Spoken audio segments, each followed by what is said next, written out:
For today's video nga ay magluluto ako nitong pangmalakasan nating chicharong bulaklak na may isaw. Literal talaga na putok-batok ito kaya naman hinay-hinay lang tayo sa pagkain nito. Sobrang sarap nga nitong ipulutan at syempre pwedeng-pwede na ring ipang-ulam. Sobrang crispy nga nito kaya naman ituturo ko sa inyo kung paano ko to ginawa. Nakabili ako ng 1 kilong panchicharong bulaklak sa palengke sa halagang 200 pesos. Hinugasan ko na yan ng ilang beses pero naglagay pa rin ako dyan ng asin at suka dahil lalamasin natin ito para matanggal yung kakaibang amoy niya. Kung sa mga paritoke nga ay tiis ganda dito sa chicharong bulaklak para makakain ka nito ay tiis baho talaga dahil grabe kakaibang amoy. Habang nag-e-edit nga ako ay parang naaamoy ko pa rin.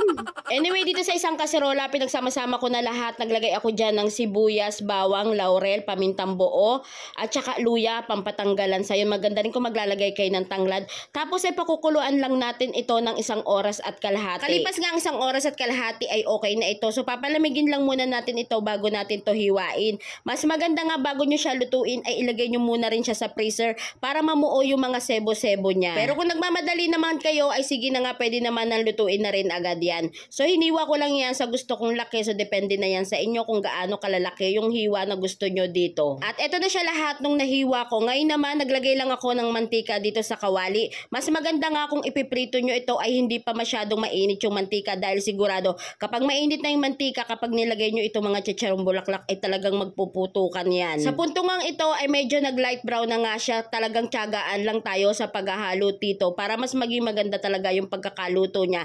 At kapag ganito na ang itsura niyan ay okay na yan pero hindi pa yan malutong. Kaya naman hahanguin muna natin siya at i-rest lang natin ng ilang minuto at magse-second fry naman tayo dito. Kapag sa second fry nga nito ay make sure nyo lang na sobrang init na talaga ng mantika, yung tipong umuusok na talaga siya. Mabilis ang luto na nga lang ito at halu-haluin nyo lang talaga ng mabuti para maging pantay yung pagkakaluto niya at mas maging crispy. Kapag ganito na ang itsura niya at crispy na ay okay na yan, pwede nang hanguin. Kung hindi ka pa nga nakapollow sa aking page na Marge Cucina ay follow mo na, tapos mag-comment ka lang sa comment section kung taga saan ka dahil baka sa susunod na video ko ay ikaw na ang aking ma-shoutout. Kung sa mga nakapanood at nag-comment sa video ko na Sotanghon ay gusto kong i-shoutout si Ma'am Mary Jane Tutor ng Bahrain, Maria Ana Gadja ng Cebu City, Karina Tejero ng Caloocan, Romeo Shelo Bulacan, Salve Nicole Toledara ng Payatas, Quezon City, Smith Yasi, Odette Ocampo ng Tondo, Francia T. Naga City, Ma'am B. Samson ng New Zealand,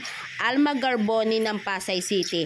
Maraming salamat sa lahat na nanonood ng aking video at sumusuporta kay Marge Cucina.